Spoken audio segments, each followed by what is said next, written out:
La Colombie est le premier producteur de coca au monde, et un autre pays s'inscrit durablement dans l'histoire du trafic de drogue, l'Afghanistan, premier producteur de pavot.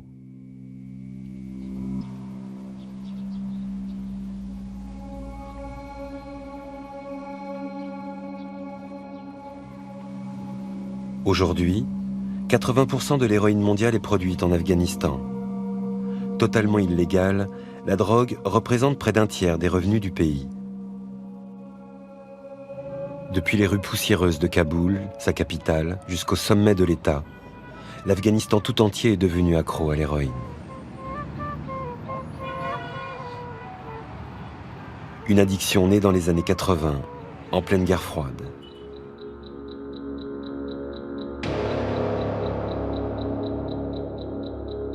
L'armée soviétique occupe les grandes villes du pays et dans les campagnes, les Russes tentent d'étouffer la résistance afghane. Donc au milieu des années 80, ils ont adopté ce que l'on appelle la politique de la terre brûlée. Ils ont décidé de détruire les campagnes pour que les gens ne puissent plus y vivre. Et pour cela, ils ont brûlé les vergers, détruit les systèmes d'irrigation, empoisonné les puits. Mais tout le monde n'a pas fui. Au lieu de cela, les gens ont commencé à cultiver du pavot. Pendant 10 ans, le pavot finance la résistance des chefs tribaux à l'occupation soviétique. Ce qui n'était qu'une culture marginale devient la source de revenus principale des paysans et des chefs de guerre. Quand les Russes quittent l'Afghanistan, les chefs tribaux s'affrontent pour prendre le pouvoir.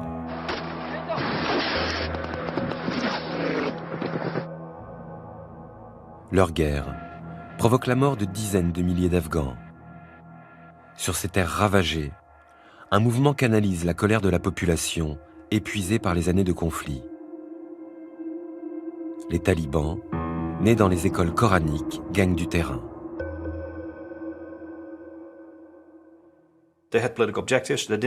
Ils avaient des objectifs politiques, ils n'aimaient pas les drogues. Quand ils ont commencé, ils étaient très remontés contre tous ces seigneurs de la guerre corrompus en Afghanistan. Donc ils voulaient faire régner la loi et l'ordre. Pas le genre de loi et d'ordre qui nous plaît, mais c'était leur vision. Pour eux, il fallait arrêter l'opium qui est un vice, ce n'est pas propre. Partout où ils avancent, les talibans imposent leur ordre rigoriste, ferment les cinémas, interdisent la musique, cachent les femmes. Les règles sacrées triomphent sur tout. Mais l'opium fait vivre des dizaines de milliers de familles. En l'interdisant, les talibans risquent de perdre leur soutien dans les campagnes. Pour bâtir un capital politique, les talibans commencent à dire que le Coran interdit l'opium et qu'il est toujours interdit de le consommer. Mais ils disent aussi que tant que le pavot est produit pour les kafirs, pour les infidèles, tant qu'il part vers la Russie ou les États-Unis, cela ne leur pose aucun problème. Grâce à l'opium, les talibans financent leur avancée sur Kaboul. La capitale afghane tombe en 1996. L'Afghanistan est immédiatement mis au banc des nations et coupé de l'économie mondiale.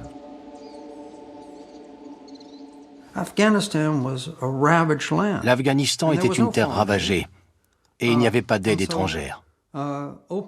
Donc l'opium est devenu la solution à tous les problèmes sociaux et économiques. C'est une culture annuelle. Vous mettez la graine dans la terre et quelques mois après, vous avez un bien à vendre. C'est illégal, cela franchit magiquement les frontières, sans entrave.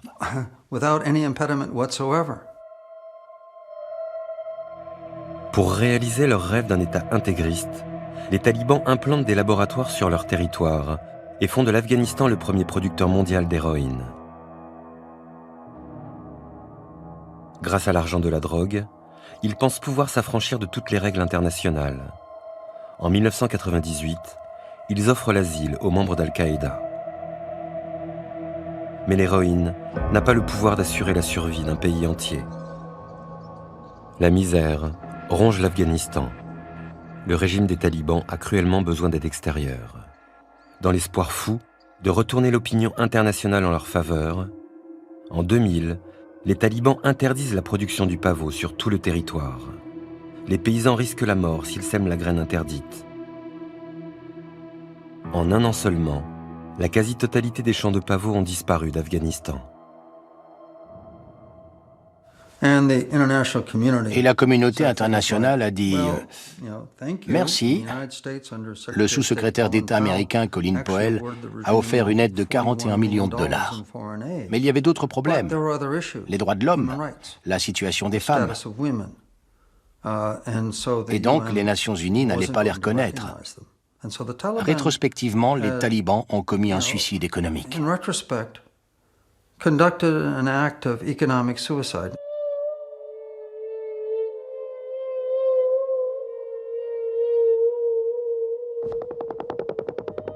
Après les attentats du 11 septembre 2001, les États-Unis envahissent l'Afghanistan.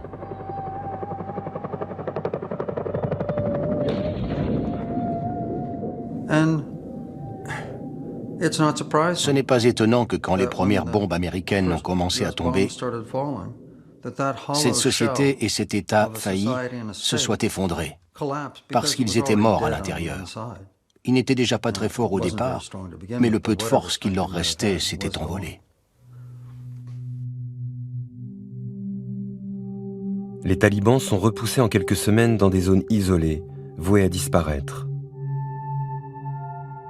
Mais ils vont reconquérir patiemment territoire par territoire, en encourageant la culture du pavot, source de financement miraculeuse pour la renaissance de leur mouvement.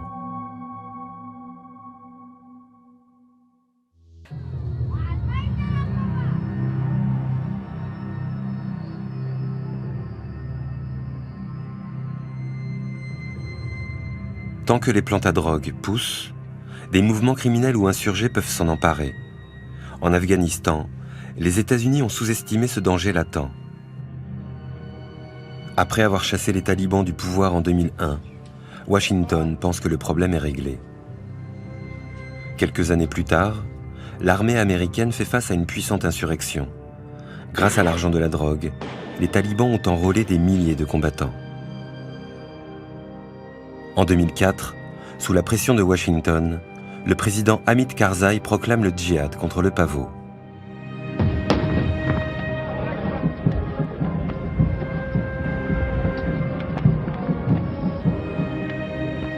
Mais le président afghan va jouer contre son camp. Son autorité ne tient que par la fragile coalition de chefs de guerre et d'anciens moudjahidines qui eux aussi dirigent leur fief grâce à l'argent de la drogue. Bien sûr, il y a beaucoup de gens au sein du gouvernement afghan qui sont impliqués dans le trafic, comme dans les forces d'opposition, ce n'est pas un secret. Tout le monde le savait, mais c'était délicat d'en parler parce que ce sont nos alliés politiques. C'était ça la logique.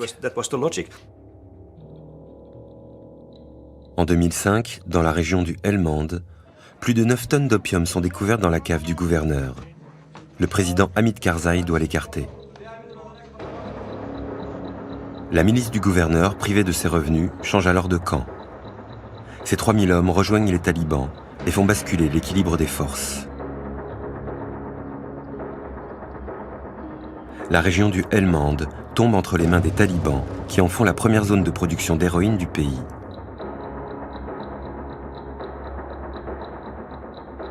Pour amputer les talibans de leur principale source de revenus, les États-Unis musclent leur réponse militaire. Des bombardiers B-52 et des avions furtifs Raptor F-22 bombardent les laboratoires d'héroïne des talibans.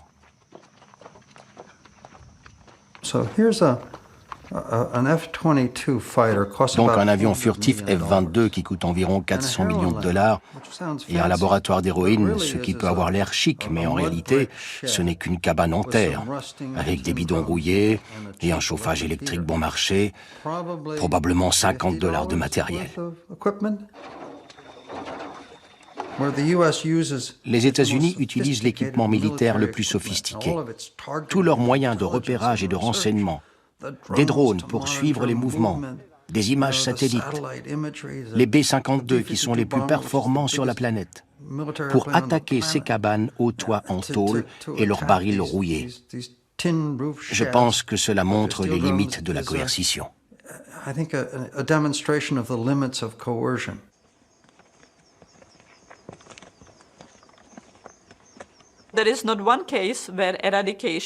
Il n'y a pas un seul cas où l'éradication a poussé un groupe armé à la faillite, ou l'a suffisamment affaibli pour qu'il soit battu. Les gens ont faim. Ils n'ont littéralement rien à manger et ils vont protester et se mobiliser. Et ce qui se passe, c'est que les groupes criminels et insurgés, comme en Afghanistan ou en Colombie, reçoivent beaucoup de soutien politique. Les gens changent d'allégeance. Et dans l'histoire des liens entre groupes insurgés et drogue, l'État gagne quand il arrête d'éradiquer.